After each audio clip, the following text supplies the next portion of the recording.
Welcome to r/Entitledparents, where we have quite possibly the most disturbing Reddit story I've ever read. I really feel that I should warn you that today's story is heavy and dark. So if you're easily disturbed, you might not want to watch this video because it features pretty much the worst type of abuse you could possibly imagine. And I wasn't sure if I should monetize this video, so I did monetize it, but I'm going to donate all of the proceeds from this video to Prevent Child Abuse America. It's one of the leading child abuse charities in the US, and if you want to contribute too, I've put the link in the description. I am currently in custody of my two little sisters, Amy, who is 17, and Liza, who is 8. Not the real names for obvious reasons. I am a 29-year-old male and we live in Australia. I am a potato, as that's what Liza calls me, and this is basically the story of how my family felt they were entitled to both of my sisters' bodies. And I wouldn't stand for that. I would like to warn anyone who has faced abuse in the past, as parts of the story may trigger some people. And to anyone who has faced abuse in the past, I do feel deeply sorry for you. The main part of the story takes place about a year ago. I moved out 6 years ago at the time and moved to another state for work and study. I was honestly really slack about keeping contact with my family, which is probably why this went on so long. When I do think back to the time before I moved out, I didn't treat Amy the best, and if I hadn't moved out and had so little contact with my family, I may have turned out just as entitled and as much of a horrible person. I came back to visit for my grandparents' birthday. After spending so long away, I spent the morning catching up with aunts, uncles, cousins, my parents, and of course Liza. Now, this was actually the first time I'd realized the oddities of my family. Perhaps it was the change in environment. A few of my roommates had little sisters and whatnot after all, but it was the first time I'd noticed how quiet the little girls in my family were. I guess I'd always just thought of Amy as shy and quiet, but my little cousins were so much the same. Polite, shy, quiet, and obedient. Though at the time, I brushed this off. After a few hours, I realized that Amy was nowhere to be seen all day. The party was at my parents' house, so this confused me, and I slipped inside to see if she was cooped up in a room like a lot of 16-year-olds would be, talking to friends or doing assessments. What I found is a memory that will haunt me forever. My oldest uncle on my father's side laying over my sister, who was quite clearly in a lot of pain and struggling not to cry as he pinned her beneath him. I completely lost it, as any brother would, shouting at him to get off her and out of her room. I scared the heck out of both of them, but in that moment, I was honestly ready to kill my uncle. Amy was pretty messed up in the head when I tried consoling her. She was covered in scars, had a rash that I later found out was an allergic reaction. She was allergic to strawberries. She didn't speak and looked at me as if she expected for me to hurt her too. The room was dimly lit. The blinds taped closed to her wall. All the things she'd had when I left were gone, leaving the bedroom feeling cold and empty. And to add insult to injury, she was months pregnant. When I demanded an explanation from my parents, they, paraphrasing, said that it was my uncle's right, and my father simply pointed out one of my 11-year-old cousins sitting quietly with her parents and told me to have fun. I stormed off back to Amy's room, quietly packed her a bag of necessities, and managed to sneak her out of the house and into my car before doing the same with Liza. Part of me wanted to get all my cousins too, but my main focus was of Amy right now, who sat trembling in the back of my car. I drove them both to the closest police station to report what was happening. I'll skip most of the details of the legal battle that ensued, but my family did not take kindly to being outed for what they were doing. It was a tradition that spanned generations, and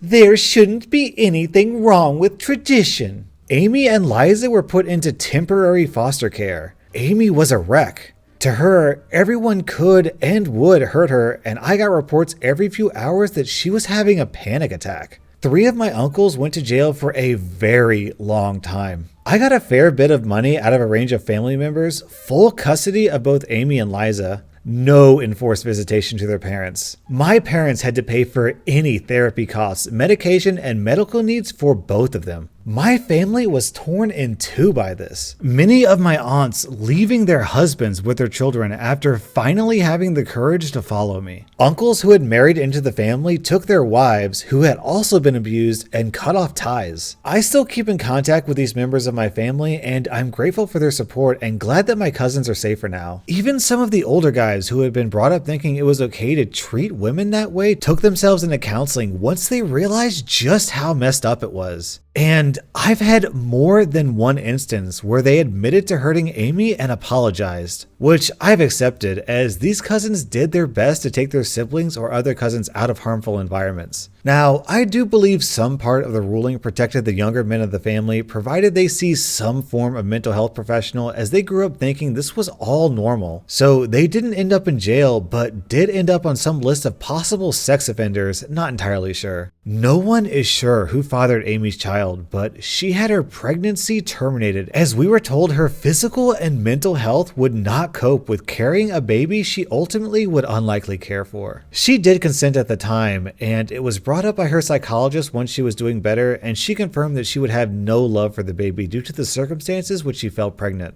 For 6 years, Amy had been physically, sexually, mentally, and emotionally abused in every way conceivable. This mostly came from my father's 4 brothers and brother-in-law who married into the family. My parents both stood by and let this happen, offering no support for Amy. During the case, my uncles argued it was their birthright being born into their family, and it was simply Amy's rite of passage before she was married off to one of my uncle's mates at 18. They used her allergy as a form of torture and manipulation. Wanting her to be silent and obedient, they would press strawberries against her skin anytime she said a word, and would force her to eat them when she stepped too far out of line. A lot of aunts from my father's side admitted to enduring this treatment too, although most of them were lucky and didn't have allergies to exploit. I honestly can't even begin to explain everything that was wrong with Amy because of their behavior. Liza, for the most part, was okay.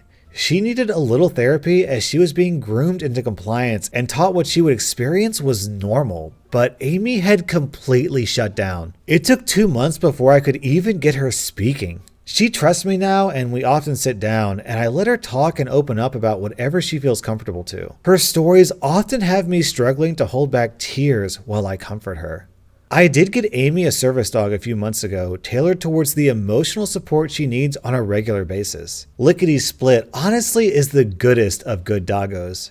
She knows exactly when she's needed and is a massive help when it comes to calming Amy's anxiety, especially in public. We've had more than one encounter with unrelated entitled parents thinking they or their kids deserve her dog more than her. Let me know if you want these stories published too, because I've seen people like to read about service dog related incidents. But anyone who does think that can honestly fight me. No one deserves her dog more than her. On one occasion, one of my aunts, her husband went to jail, tried taking Lickety Split because their money paid for her. I told her if she ever comes near my property again, I would call the police, as there was a restraining order against her towards both my sisters. Later, she came back and tried to poison Lickety Split with tainted meat, but one of my lovely neighbors caught her and chased her off. Police were called. She is now in jail too, after having to pay a fine and some money to me because at this point, I'm pretty well acquainted in the legal system and sued her.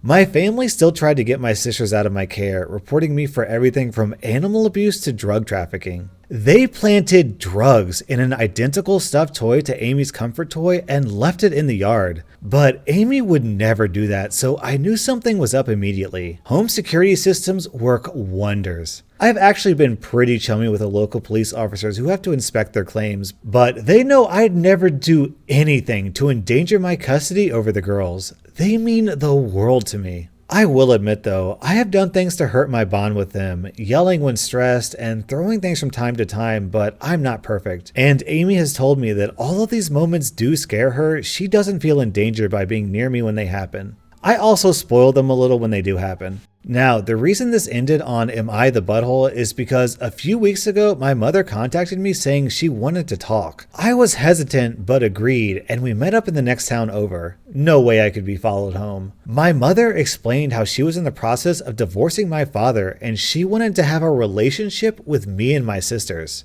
with emphasis on mending her bond with Amy, who had not called her mom in years. She explained how she was pressured into the marriage after she'd gotten pregnant with me and never wanted that life for her daughters. I flat out told her no, something several members of my family disagreed with, as she could have done literally anything to support Amy emotionally with what had happened.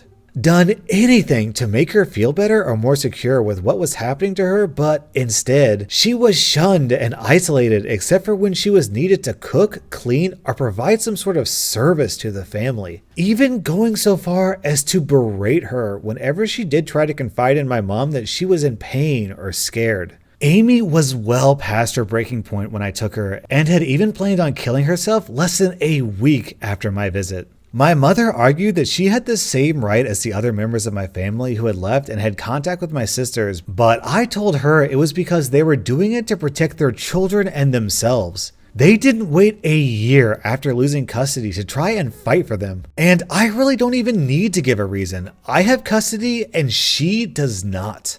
Members of Am I the Butthole convinced me that when Amy is in a better place mentally and Liza is older, I bring it up with them, leave that decision in their hands. I've been told Amy will be a dependent well after she turns 18. Her mind just doesn't function properly. So there is no risk of her mother getting into contact behind my back, even when she's an adult. And while Amy does have a phone and a computer, she doesn't have any social media, as she doesn't want any chance of her family trying to contact her, as they've threatened her with many forms of torture in the past. This story doesn't have a slam dunk ending. I have my sisters, and they're in a safe environment where they'll get to grow up as kids. Amy is getting the help she needs and is slowly making her way out of the tower she built to protect herself in the only way she could. But she knows there isn't a rush to come out. I'll work with her at the pace she sets. She's still discovering her own interests, like just reading a book with a form of fruity tea. She also has a small collection of stuffed animals, mostly Build-A-Bear, that she adores and takes one with her everywhere. She's sensitive to texture, so the feeling is a comfort for her. And once a week, we sit down to try to find older bears she likes. We only have 3 Build-A-Bears on our wish list, and honestly, I've loved helping Amy discover herself. She lost a lot of her ability to think and feel for herself during this, and watching her find her favorite book genre or her favorite types of music is a great feeling. Knowing how far she's come, and I live for the day she actually manages a smile. I'd be willing to answer most questions, so if you want to know anything, just ask, as I want to bring awareness that these things are still happening to other kids. But obviously some things I'd rather keep to myself for the girl's sake. Edit. First off, thanks for the awards. It means a lot, and thank you for everyone offering your kind words and support. It's honestly really difficult this past year, and at times I really do struggle, but have to stay strong having my 2 little girls depend on me so much. And the support everyone has shown is truly the best. Some extra notes. Amy was pulled out of school at 10, a few months after I left home. She was kept isolated in her room and had very little meaningful contact. Also, I'm not going to share a photo of Lickety Split, as she is a very recognizable dog, and not everyone who has contact with Amy and her dog know the full story. So I'd rather not draw any links between this story and her real day-to-day life, as she struggles with it enough. Answering the commonly asked questions to save myself repeating, yes, I was groomed too, but much differently. I was taught I could treat the women in my family how I wanted, but I was never really a violent person and sexually driven. I was a jerk, and although I have anger issues at times, taking it out on other people is not something I ever saw effective. My focuses were more on my studying. Some of the other men in my family were the same and were never really abusive. Unfortunately, it never really clicked in my head that if I was being taught that, what were they teaching my sisters behind my back? I blame myself fully because of how long Amy suffered, and do my best to make amends for it by showing her love no one else cared to do. I am in therapy too. I work closely with Amy's therapist too, so don't worry about my mental well-being. I'm looking after me too. That was rSlash Entitled Parents, and my god, those were the most entitled and evil parents that I have ever seen on this subreddit. I very seriously considered not posting this, but since OP said that he posted the story because he wanted to draw attention to the plight that many children suffer, I decided that I'd do the same. So I'm going to take this opportunity to talk about the Prevent Child Abuse America charity. I'm donating all of the revenue from this video to that charity. And if you want to contribute as well, I've put the link in the description.